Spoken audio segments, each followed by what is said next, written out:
عاوز تبقى اسطوره لازم تشتري من عنهم في المنصوره.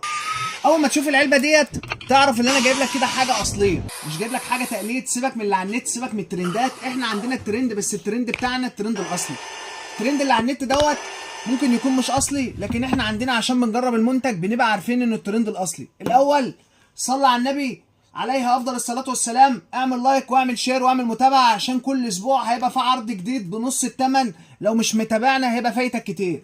جايب لك بقى المكنسه.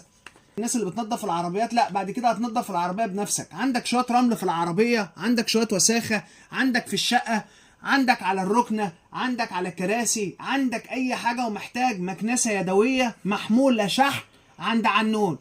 مع عنون مش هتقدر تغمض عينيك. زي ما انت شايف قدام حضرتك، هنضغط على الزرار اهوت قدام حضرتك. بص كده، بص كده الحلاوه والجمال. بص